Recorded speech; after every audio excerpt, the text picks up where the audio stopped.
जब कोई भक्त किसी ऐसे व्यक्ति को छूता है जिसके ऊपर नेगेटिविटी होती है, नकारात्मक ऊर्जा होती है, या उसके सर पर हाथ रखता है, तो वो नेगेटिविटी क्यों हाजिर हो जाती है, क्यों उसके शरीर में वाइब्रेशंस होने शुरू हो जाती हैं, उसके शरीर में दर्द बढ़ जाते हैं, सुन्न हो जाता है, या वो व्यक्ति बेहोश हो जाता है, गिर जाता है। ऐसा कई चौकियों पर आपने देखा होगा, कई भक्तों के दरबार में आपने देखा होगा।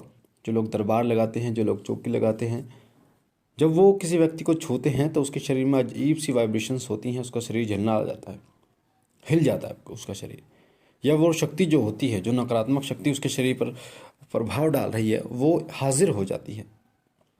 तो ऐसा क्यों होता है, इसके पीछे क्या कारण है, आज की वीडियो में पूर्ण रूप से बताऊंगा। वीडियो को ध्यान से सुनना, बारीकी से आपको एक एक चीज समझ में आए। नकारात्मक शक्ति हमारे मूलाधार चक्र की तरफ बैठी रहती है। जो नकारात्मक शक्ति होती है, तो कई भक्तों के मुंह से आपने सुना होगा कि नीचे जा, ऊपर जा, है ना। जब उसको शरीर से बोला जाता है कि शरीर पर सवारी ना ले, तो बोलते हैं नीचे चल, है ना। सवारी लेने के लिए बोलते हैं, जब ऊपर के लिए बोलते हैं उसको। तो सवारी मूलाधार चक्र पर बैठती है, जो भी शक्ति होती है, और जब ऊपर की बात करते हैं तो आगे चक्र पर आकर वो पूरे शरीर में फैलाव हो जाता है उसका, और वो सवारी ले लेती है। तो अब होता क्या है, एक नॉर्मल व्यक्ति अगर किसी प्रेत से, जो किसी को प्रेत है, अगर उसको छूता है तो उसे कुछ नहीं होता प्रेत व्यक्ति को। हालांकि उस व्यक्ति को दिक्कत हो सकती है, कई बार प्रेत उसको दिक्कत कर सकता है जो उसको छू रहा है। पर इससे उल्टा होता है एक साधक के साथ। एक साधक, एक भक्त, जब जिसने पूजा करी है, जिसने साधना करी है, जिसने मंत्रों का जप किया है, जिसने अपने इष्ट को प्रसन्न किया है, तो उसके शरीर की जो ऊर्जा की मात्रा होती है वो काफ़ी ज़्यादा बढ़ जाती है।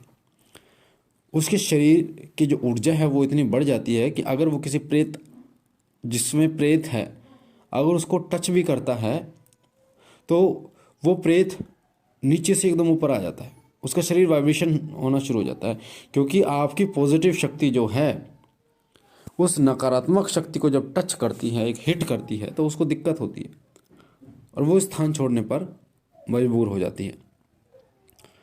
पर जो साधक है, उसने इस ऊर्जा को जो हासिल किया होता है, उसके महीनों या सालों की मेहनत होती है, जिसमें उसके चक्र जागृत हो जाते हैं, थर्ड आई खुल जाती है, और जो ओरे की लेयर हैं वो लगभग, क्योंकि 7 लेयर होती है, 5 से 6 लेयर उसकी बन जाती है, कई लोगों की 7 भी बन जाती है।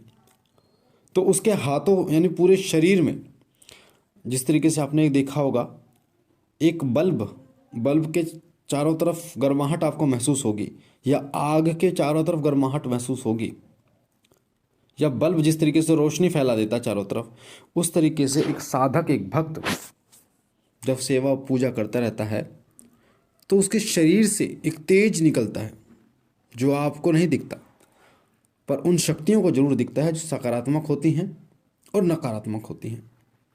एक अलग सा तेज उसके शरीर, हाथों से, सिर से, पैरों से, पूरी बॉडी से निकल रहा होता है। तिरंगे जैसे, जिसे हम कहते हैं, तिरंगे निकल रही होती हैं। जैसे मैंने आपको इसका उदाहरण दिया, जैसे बल्ब के चारों तरफ गर्माहट होती है, उसी तरीके से एक साधक के शरीर के चारों तरफ तिरंगों का एक घेरा होता है। तो जब वो साधक किसी ऐसे व्यक्ति को छूता है, जो व्यक्ति नकारात्मक शक्ति से ग्रस्त है, जिसको नेगेटिविटी है, तो आपके शरीर से, यानी कि उस साधक से के शरीर से पॉजिटिविटी, क्योंकि ऊर्जा जो है वो बहती है, आपको पता है ना। तो और ऊर्जा आपके शरीर से जब बहकर उसके शरीर में प्रवेश कर कर, और जैसे ही वहाँ तक जाती है जहाँ पर वो प्रेत बैठा होता है मूलाधार चक्र पे, तब उस प्रेत को दिक्कत होनी शुरू हो जाती है। तो ये सब उस साधक की ऊर्जा का ही प्रताप होता है, उस साधक की ऊर्जा का ही कारण होता है। इसीलिए वो जो प्रेतात्मा है वो चाहकर भी साधक के शरीर में प्रवेश नहीं करती। जिसके चक्र जागृत होते हैं, जिसके लेयर जागृत होते हैं, ठीक है, उसके शरीर में प्रवेश नहीं कर पाते, क्योंकि उसके चारों तरफ का जो ऑरा है वो इतना तेजवान होता है कि वो उसको सहन नहीं कर पाती, नकारात्मक शक्ति, और सहन नहीं कर पाती, इसलिए उस साधक के शरीर में प्रवेश नहीं कर पाती। इसलिए अगर आप भी चाहते हैं कि कोई भी नकारात्मक शक्ति आपके शरीर में प्रवेश ना करे, तो आपको अपने ओरे को इतना मजबूत बनाना होगा, इतना मजबूत बनाना होगा ओरे को, कि आपको दिक्कत हो ही ना। आपके शरीर में नकारात्मक शक्ति वास ही ना करे। आप अगर किसी नकारात्मक व्यक्ति को छुएं तो आपको दिक्कत ना हो, उसको दिक्कत होनी शुरू हो जाए, उस प्रेत को दिक्कत होनी शुरू हो जाए। इसलिए जो साधक और भक्त होते हैं, जिसके पास ऑरा होता है, जिसके पास तेज होता है, जब वो शरीर किसी के सिर पे हाथ रखता है ना, तो उस व्यक्ति को झंझनाहट महसूस होती है। ये बहुत ही सूक्ष्म बातें हैं जो आपको समझनी चाहिए।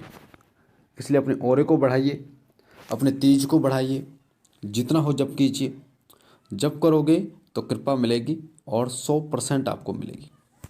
तो मुझे आशा है ये जानकारी आपको पसंद आई होगी।